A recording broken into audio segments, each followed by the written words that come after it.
Clerk, please call the roll. Freeholder Amoroso. Here. Freeholder Gans. Aye. Vice Chairwoman Ortiz. Here. Freeholder Tinelli. Here. Freeholder Voss. Here. Freeholder Zerk. Here. Chairman Sullivan. Here. Evidence of a quorum is present. However, please rise for the pledge of allegiance. Mayor Sokol, would you please lead us in the pledge of allegiance? I pledge allegiance to the flag of the United States of America and to the republic for which it stands, one nation, under God, indivisible, with liberty and justice for all. Everyone kindly remain standing.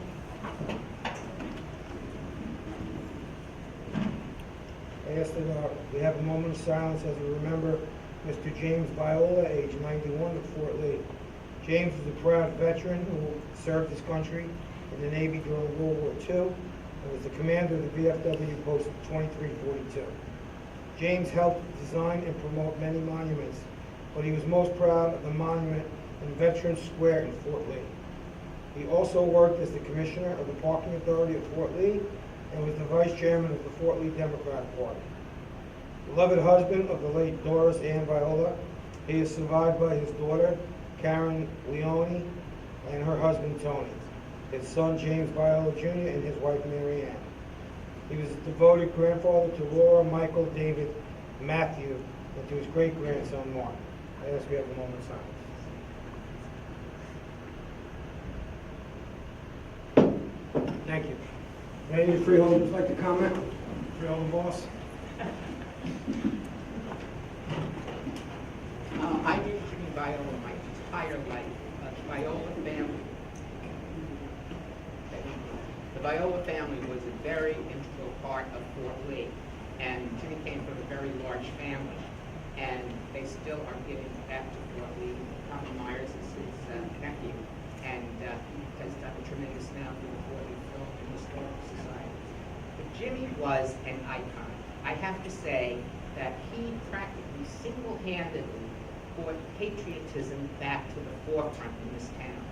I remember 20 years ago, there was very little being done on Memorial Day, on Veterans Day, and just to commemorate what a wonderful country we live in.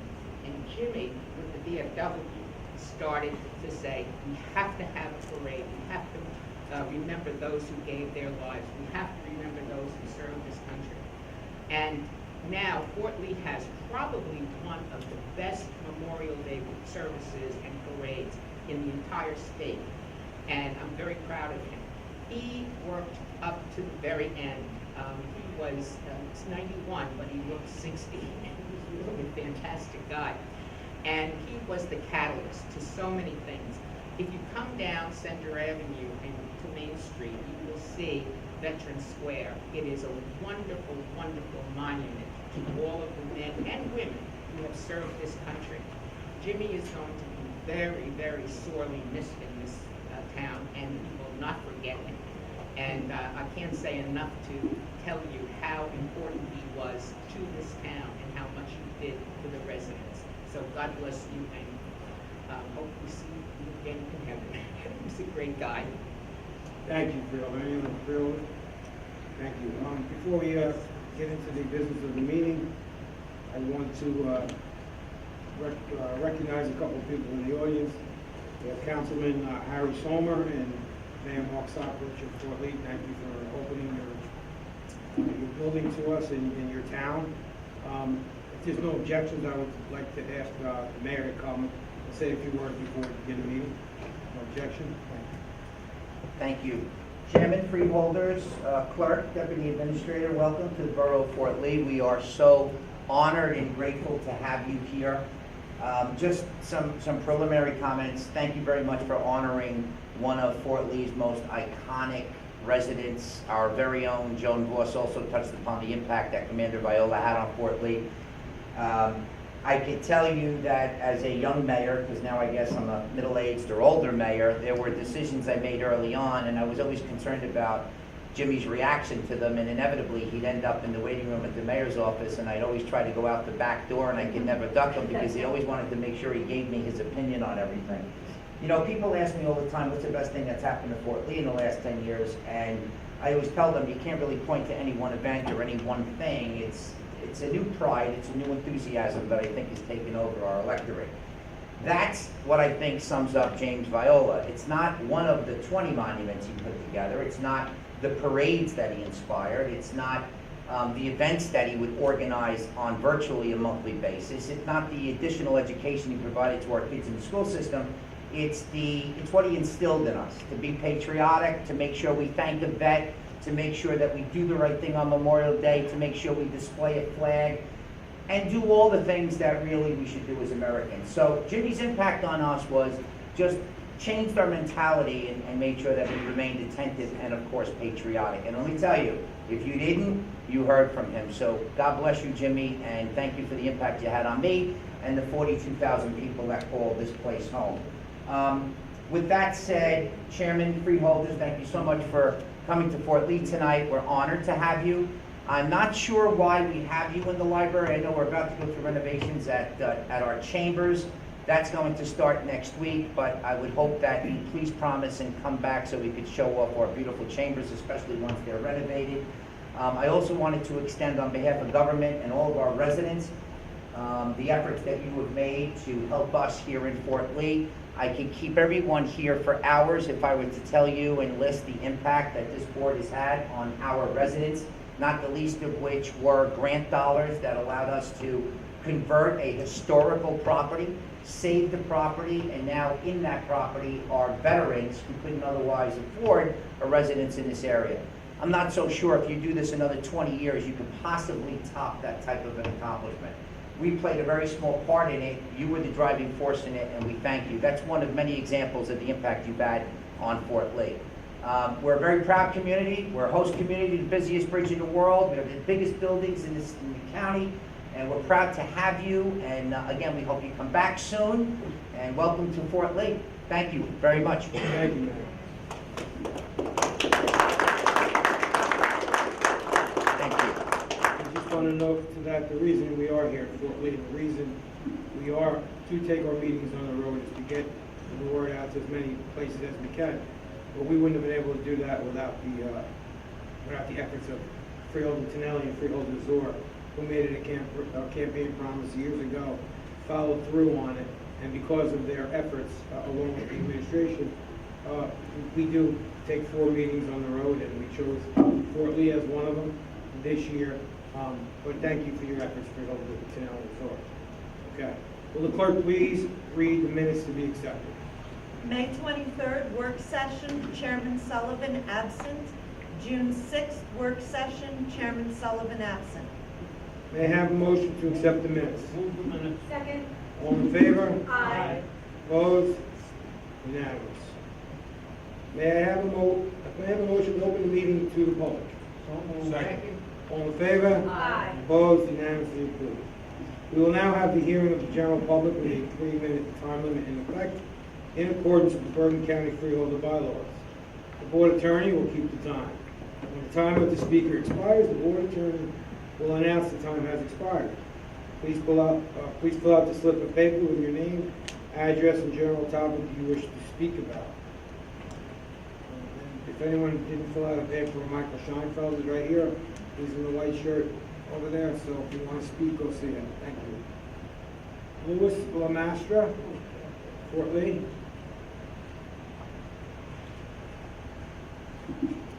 Just spell your name, sir. Lamastr.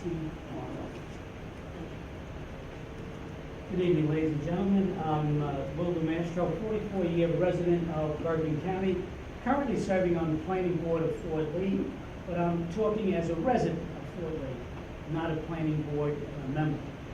There are 2 topics. First of all, I want to thank everyone for giving us and the public the opportunity to have write in our own hometowns. I think it's a great feature that we have, and I hope it continues. I come up because of a pet project with safety. Number one, I'm not even sure whose jurisdiction it is, but River Road, starting from Edgewater, going all the way down the Gold Coast to Weehawken,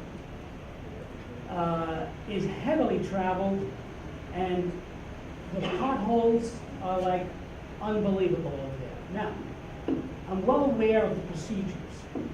I don't know if River Road is a state road or a county road. Does anybody tell me that? Nobody knows. A lot of people don't know. It is what?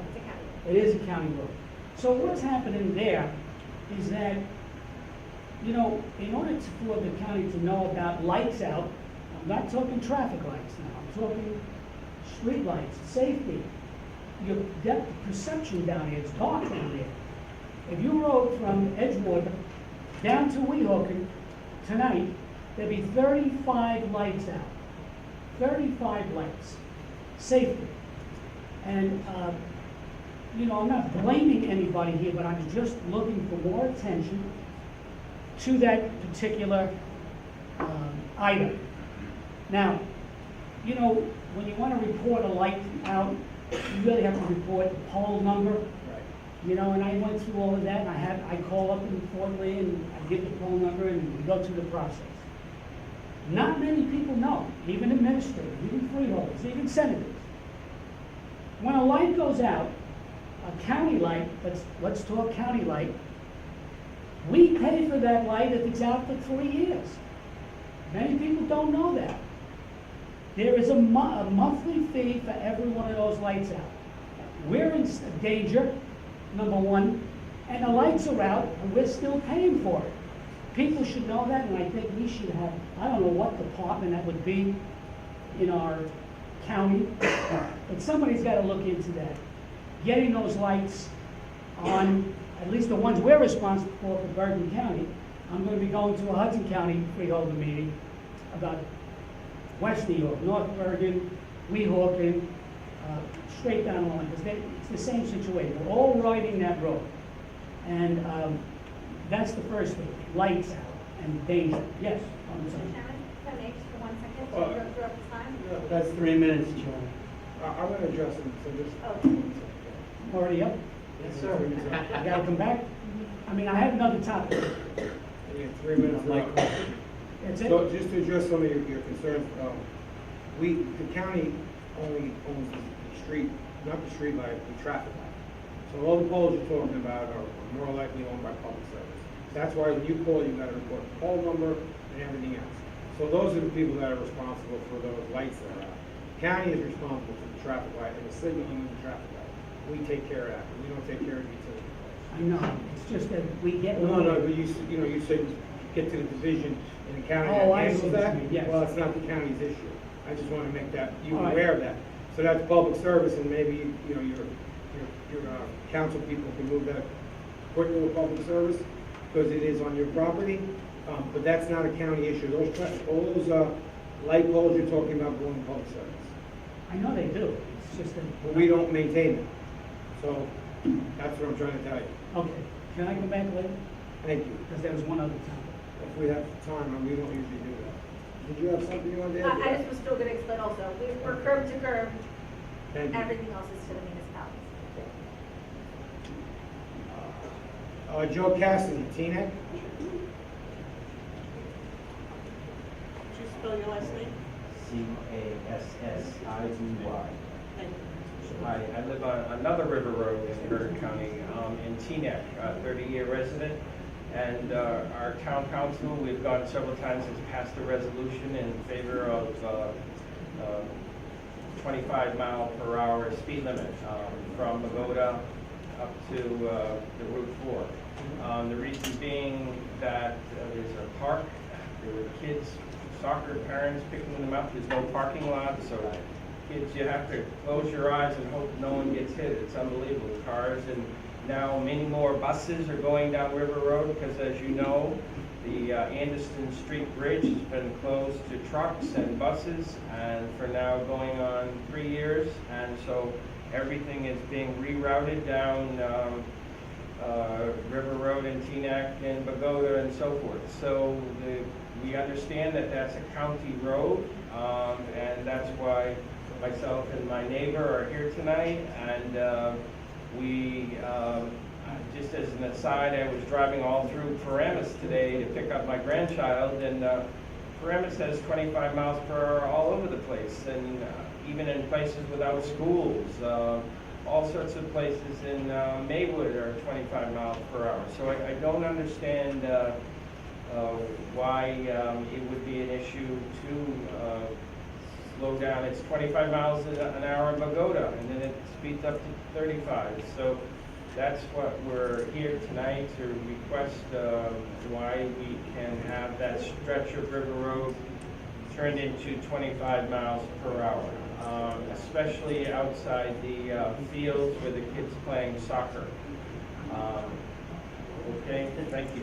So just let me thank you for your comments. There's a procedure to lower the speed limit on a county road. The municipality has to take a traffic study and do all that, and get it to us. County, we have no problem lowering speed limits, we do it all the time by the way. So I think they've done that, sir. So then when we get the report and everything is finalized, we'll definitely put it on our agenda and take a vote. We have no problem. Safety is our utmost concern, and if the report comes back that it's warranted, we certainly will do it. I know, I think our engineer is looking at it as we speak. Okay, I know they've done a traffic study, and I So know you took the right steps, those are the steps, right? Right. So then when we get the report back from our engineer, we'll definitely, we'll move forward with it. And how about the bridge, the Anderson Street, I won't talk anymore, but the Anderson Street Bridge is under your jurisdiction, correct? Okay. That's for another night. Okay, thank you. Thank you for your time. Yes. I believe Fort Lee also has 25 miles an hour all over again. We have 70 towns in Bergen County, and we should look to see how many of them have a 25-mile-an-hour speed limit in their towns, and we could then form a resolution to try and... Yeah, Freeholder, all due respect, it's really up to the towns to tell us if there's a problem. We're not going to go into their business, we take care of our government, let them take care of theirs. And if they have a problem, we'll definitely But it'd be rectify it. nice to know how many Okay. towns do have 25. Thank you. Melissa Gardner? I guess you're talking about the speed limit as well. I hope I answered most of your questions. I have answers for your responses. Last name Gardner, Gardner, and I live in Teaneck. I'm here to put a face to the name on the letter that I sent to the freeholders last Monday. I don't know if you all got copies of this. But there is a group of 30 of us that had been petitioning and working for the town council, and they have come back with a resolution asking the freeholders to lower the speed limit. As well, there was a Teaneck Police Department When was that study. resolution passed, do you know? That resolution was passed last month, So, right, we're gonna get to it, you know.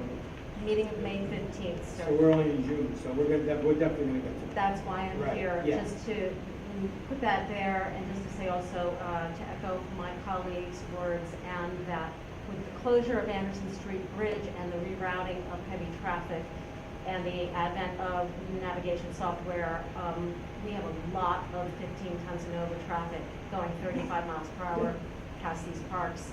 And my husband's intimidated about crossing River Road at night when he's getting off the bus. It's not easy to do as a grown adult in the dusk, let alone families and kids. We're very concerned, and we hope that you'll change the speed limit. We are very in tune to safety. When the municipality points it out to us, they have to do their part. They just finished their part less than a month ago. We will definitely take it up. It's not a problem. Okay then, thank you. Okay, have a great day. Norman Levy. Mr. Levy, what are you gonna talk about today? Believe me, I wish we didn't have to talk about this. Norman Levy, L-E-V-Y, I'm a resident of Fort Lee. I'm here tonight to talk about pickleball again, and to hopefully make you aware of some things that we've discovered that I think you should be interested in. Number one, are you aware that you spent $109,000 on new pickleball courts when they could have been done the way we in the U.S. Pickleball Association recommended they be done for only $29,000? County spent $80,000 more than they had to. We don't know why. We certainly would like an answer. Are you aware that the Parks Department did not even seek bids for this lower cost alternative? I went out and got it, and that's how I found out it was $29,000. Are you aware that the Parks Department publicly stated in a press release and on WNBC TV that they followed U.S. Pickleball Association guidelines in installing the courts, when in fact they did not? The courts face east-west rather than north-south. The courts are 2 inches too wide, and the nets are 2 inches too high. Are you aware that 10 days before the purchase order was put in, that we sent urgent emails to the Parks Department and others with a heading, "Major error by Parks Department or a pickleball courts, urgent crisis," telling them that there was a serious problem 10 days before the purchase order was put in, and we would like to meet and talk with them. Not 10 days, heard nothing. Finally, are you aware that the modular tile surfaces that are put down now are not sanctioned by the U.S. Pickleball Association? And you received a letter from them stating that modular courts are not optimal for pickleball play because of the effect on ball bounces. I hope you will find this of interest. I hope you will pursue answers, because we have great difficulty getting answers. Thank you. Thank you for your comments. I don't know where you got your figures from for the 29,000. You want to share them with us? We'd love to see it. I will be happy to. I don't know.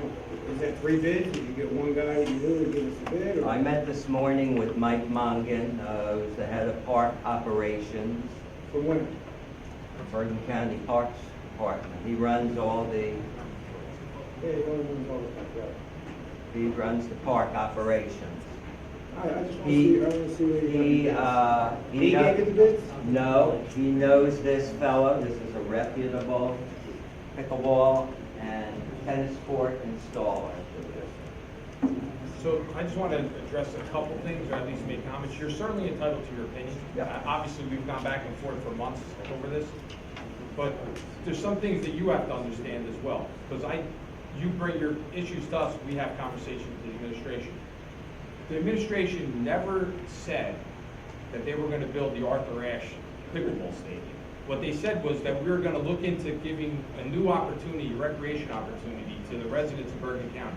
The reason that they went with the tiles was if it's not a popular option and the turnout that you guys are telling us will be there is not there, they wanted the flexibility and the option to move it to a different location. They can't move a permanent tarred platform. First of all, when you guys first had come to us and asked us to get some shared time on the tennis courts, that we were working because of the conflict between yourselves and the tennis players, we were looking for a temporary fix. This administration went way beyond a temporary fix to give you, basically, in my opinion, a very nice facility to begin the pickleball experience for Bergen County residents. And all you guys have done is come up and every turn, we're not building a professional pickleball arena for you to hold tournaments and sanctioned events. That was never the intention. The intention was to provide the residents of Bergen County a new recreation opportunity. If it blossoms into an opportunity where we see the turnout and we see the volume of residents using the facilities, that we would need to then explore this further and make a bigger facility or upgrade the facilities, that's certainly an option. But my conversations with the administration, after all the questions that you guys have raised, through numerous emails, a lot of them insulting, a lot of them sending accusations, a lot of saying things that weren't true, my conversation with the administration was they wanted flexibility to make, anytime anyone else ever introduces anything to the county, we don't take giant steps, we take baby steps. We don't know if it's going to be a success or not. So this was their opportunity to give you above and beyond what was originally offered with temporary nets with sheds. If you came, remember, you guys came to me and said, we don't want to lug this stuff back and forth, we don't want temporary nets for the courts. We don't want to share courts with tennis players because they're going to want us off and it's going to be a battle. So what we did was we did the next best thing. We found what was considered underutilized tennis courts. We found a modular system that, based on what I was told by the administration, was a suitable surface for you to play to see what the participation is. If that's not the case, we can certainly go back and examine it after a couple of months, but the service has just been put down. I'm gonna report about it tonight. It's an actual beautiful, They're beautiful gorgeous. service. Now, if there's issues with the nets being too high or the cords being the wrong side, we can certainly look into all that. But at this point, you guys went from A to Z. We're trying to go A to B to C. We're not gonna invest the type of money and time to create, you know, a state-of-the-art facility. It's not, May I reply? 3 minutes, Chairman. May I reply? Briefly. when you're Okay, ready to- I have a brief reply. Sure. We're not asking for the sun. You spent $109,000. We're telling you it could have been done for Well, thank you, Mr. Levy. $29,000. We no more crosstalk. I mean, both of you made your point. Thank you. This administration continues to look for ways, like Freeholder Tinelli had said, to do the best we can for all residents. It's not about 10, it's not about 20, it's about the entire county. And I don't think that what Freeholder Tinelli said is out of line. We are going to test it. Listen, if it needs be, we'll revisit it. But we fulfilled the promise, and we are in tune with the residents of the county. I just want to make an announcement that Fort Lee Councilwoman Kosofsky has arrived. Just want to say hello, thank you. You're welcome. Okay. Is there anyone else who wishes to speak? Okay, seeing none, may I have a motion to close the meeting to the public? second. All in favor? Aye. Opposed?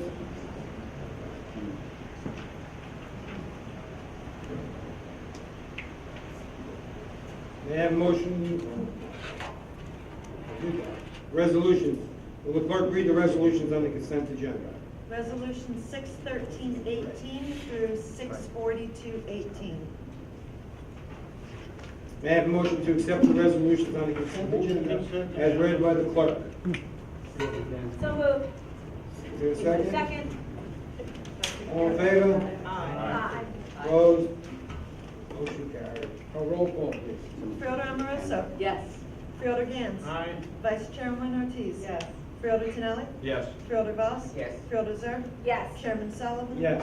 7 ayes, the consent agenda passes. Are there any resolutions pulled, postponed, or tabled? If so, will the clerk please read? There are none.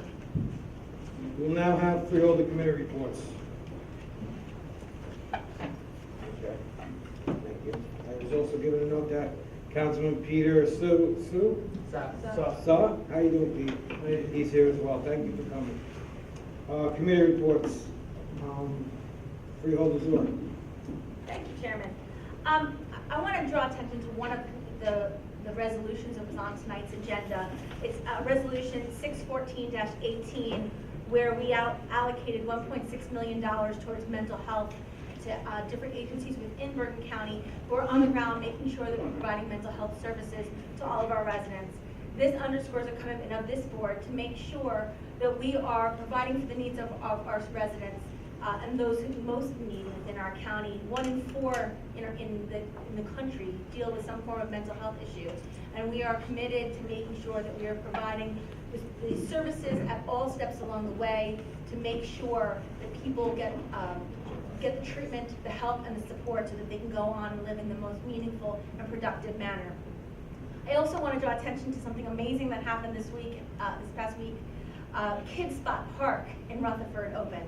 It's a park for individuals with varying and unique abilities so that every child who is uniquely abled can have an opportunity to access recreation. This is an amazing partnership of a municipal government, our corporate neighbors, really an incredible park. The smiles on the kids' faces who were able to access this playground were amazing. And it's at 88 Darwin Avenue. Anyone who has a child with special needs, go check out this amazing new addition to the park system in Rutherford. We also had another opening as chair of the health committee. We had Memorial Sloan Kettering open in Montvale.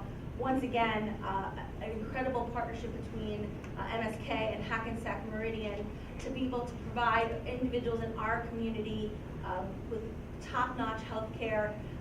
As one who has a mom who is a survivor of breast cancer who had to schlep across that George Washington Bridge in traffic. It is amazing to be able to have these kinds of resources within our community to be able to meet the health needs of our residents.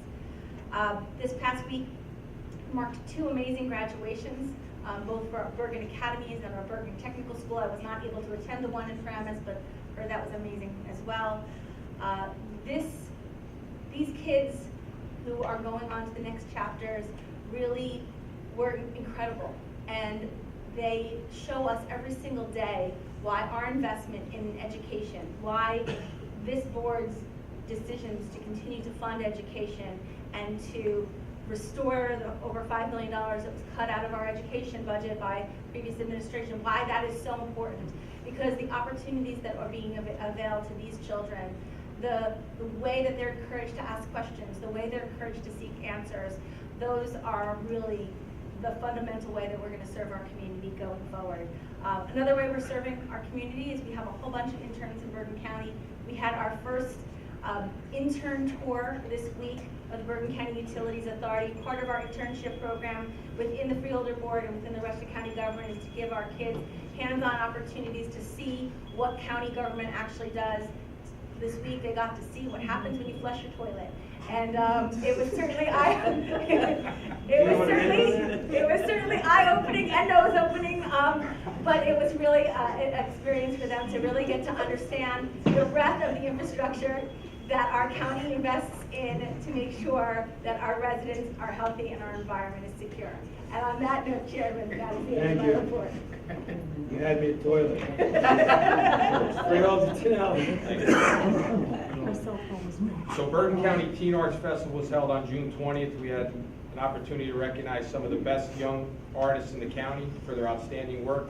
Teen Arts Festival is an annual event where every school in the county has an opportunity to participate and is asked to send students artwork.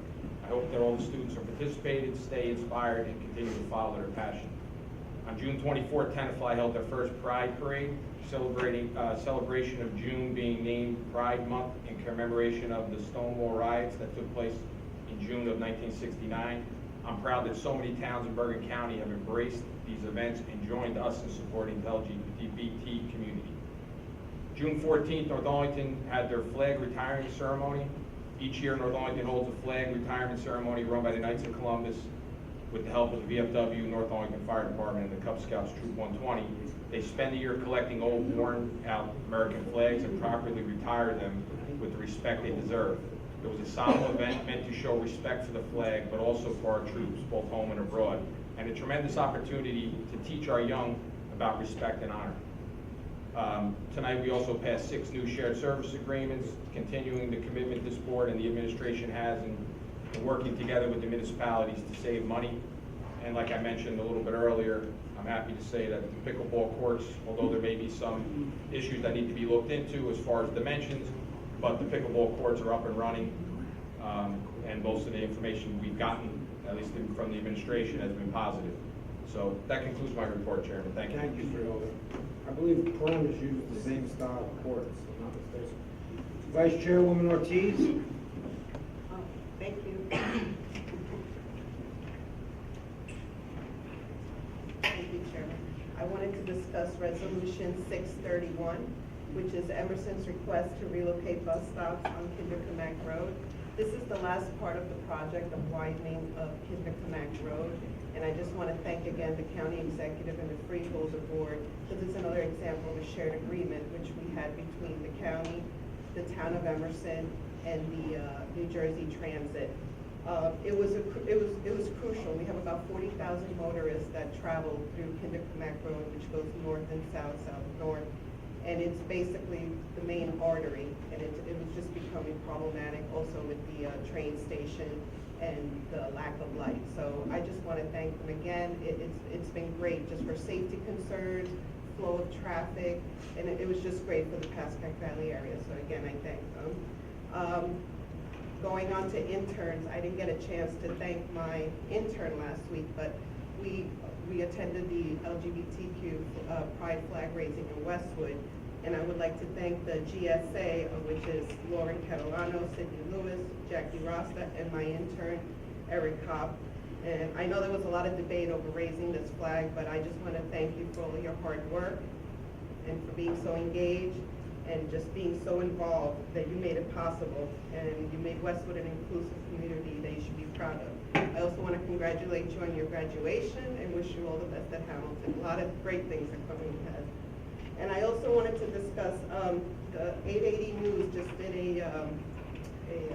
they did a radio interview this past week to Catherine Hodges, who is a public health nurse in Emerson for the past 51 years. She's 98 years old, God bless her soul. As they interviewed her, they said, why haven't you retired? And she says, well, it's a very rewarding position because anything that she's done for the patient has been impactful to them or has even saved a life. And she has no intentions to retire until the good Lord has said it's time. She was great. And she's also the longest licensed nurse for the past 77 years, continually working in the state of New Jersey. And that's the very report. Very great report, thank you, Freeholder. Freeholder Dr. Joan Voss in her hometown here of Fort Lee. It is your turn. Thank you, Chair. I'm very happy to be here in Fort Lee, and once again, I just want to remember Jimmy Viola, who was such a great influence on our town. This is a month where we've had many, many graduations, and I went to one of the most wonderful graduations last week. It's New Bridge High School graduation, and 8 students graduated. Now, one of the things I'm so proud of on the county level is we have schools for children with all different abilities, and New Bridge certainly is one where many of the kids are autistic, and they are getting wonderful, wonderful educations. And the word commencement means to begin, to begin. And so a lot of people think graduation is the end. No, it's the beginning of a new phase of life. And these kids will have many more opportunities because of the education they got at New Bridge. We're very interested in mental health. And as Tracy pointed out before, and I have said on many occasions, 1 in 4 people have a mental health issue in this country. That is an astonishing amount.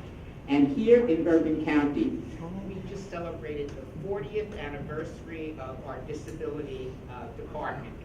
And it was amazing, all of the services that we can provide for people. And Jim Feeberry is the head of that department, and he does a fantastic job. There were several other graduations. We have the Bergen Academy, which is in Hackensack. Tracy and I shook 253 hands that day. And these kids are amazing. We provide opportunities so that these children really are sort of like halfway through college. They get such advanced programs. And I know that many of them are going to make great contributions to society. But we also have this technical school in Teterboro, which is another fantastic school.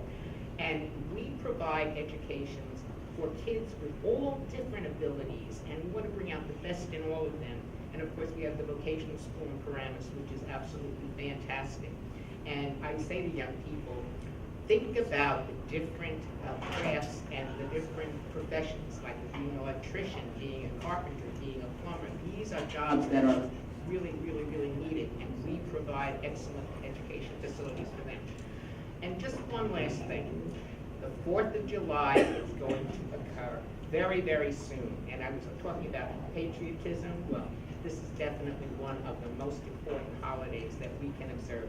There will be parades all over. There will be fireworks. I hope everybody gets out and salutes this wonderful country. Thank you, Chairman.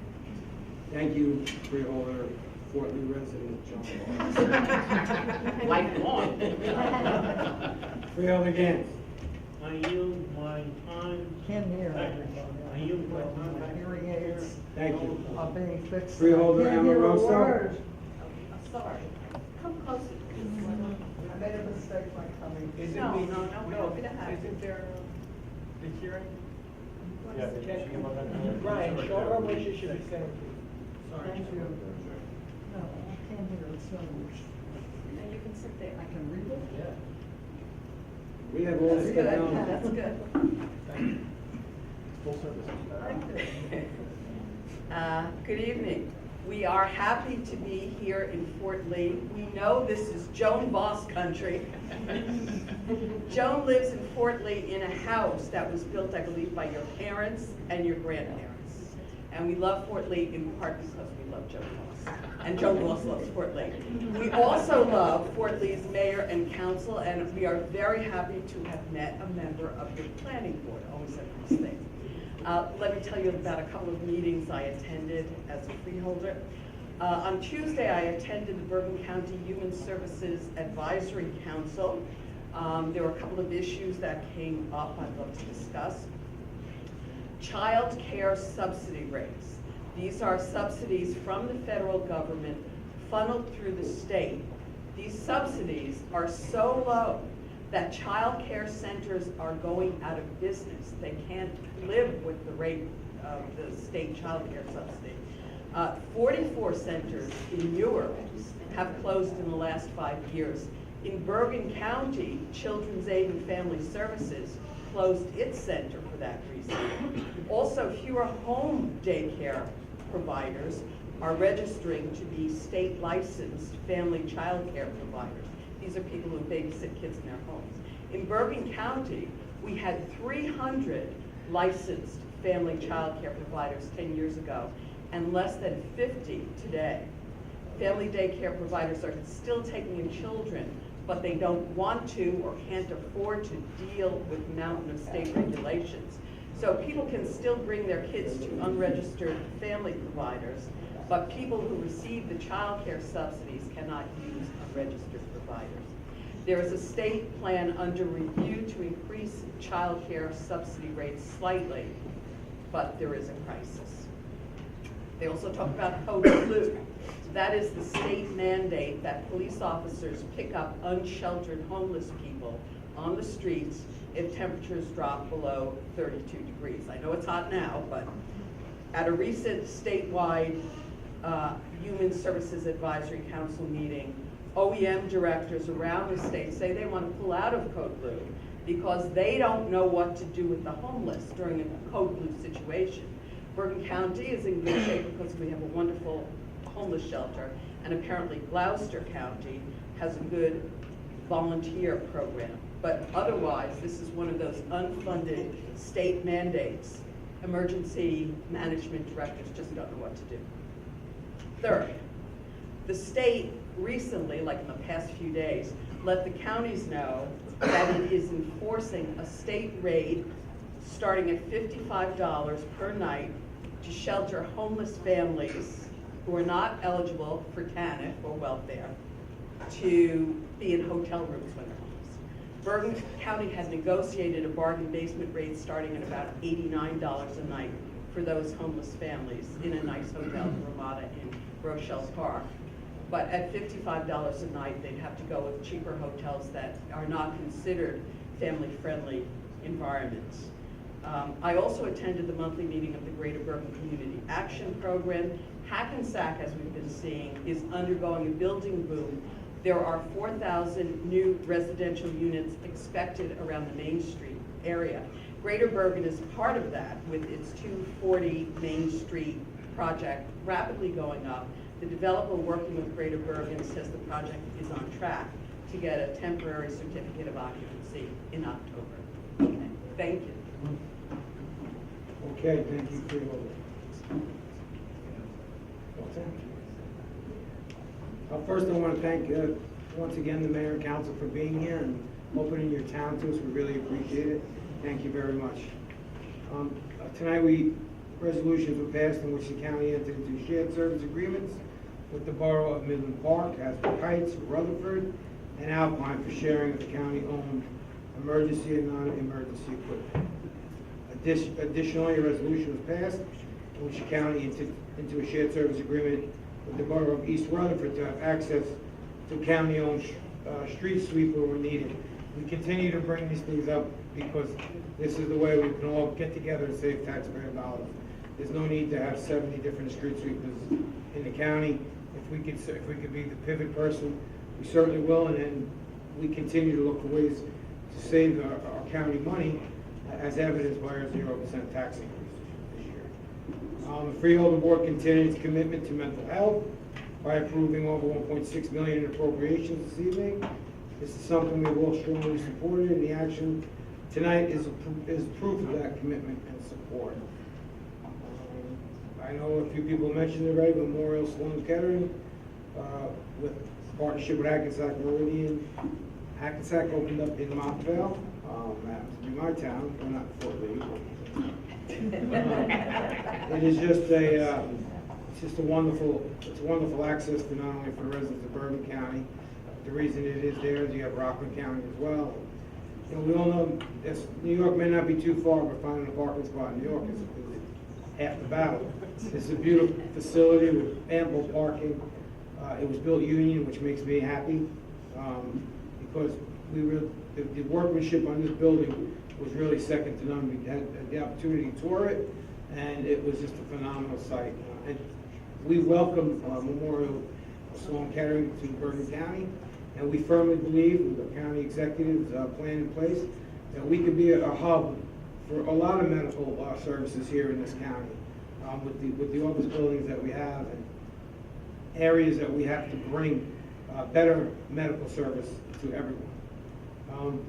I attended a few graduations as well as the Freeholder Zor and Freeholder Voss. I had the opportunity to speak at the Bergen Academies, 253 graduates that were there, and really just wanted to let them know what an opportunity we have here in Bergen County as one of the better high schools recognized in the country.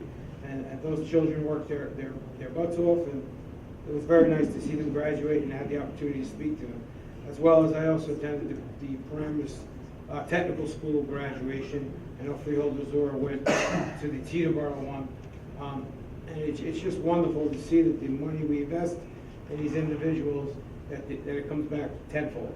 And I think I speak for the entire council with that. I don't know if I mentioned the 40th anniversary of disability services. We had that luncheon this year. Congratulations to Jim Thieberry for 20 years of service. So now the counties that were mostly stigma-free, I think we're completely stigma-free now. Maybe we're 1 or 2 towns away.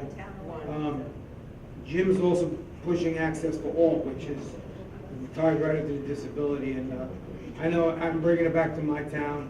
The mayor is very open to it, and I know freeholders are bringing it back to their towns. And, there's more than just helping a person for 5 minutes. The access to all is something that we need, and the residents deserve, and people with these disabilities, they deserve as well. Recently, we were recognized again for having a net zero for veterans homelessness by a second federal agency, Community Solutions. This is after ending chronic homelessness as well last year. Julie Orlando, our shelter director, is in Detroit right now at a conference sharing our model. Bergen County's model is now in Detroit, and they're looking to implement that. If that doesn't say what a great thing that we do here in Bergen County, I don't know what else will. Not only another town, but another state and halfway across the divide there wants to use our model. It's very rewarding to our Freeholder Board and our county executive and Julia, of course. So I want to say thank you very much to all that are involved in that, and we're going to continue to keep on pushing. We're not stopping here. And that concludes my report. Thank you. I believe this is where I take a motion to adjourn. So moved. Second. All in favor? Aye. All opposed? Motion carried. We are adjourned at 8:21, and thank you, Fort Lee, once again.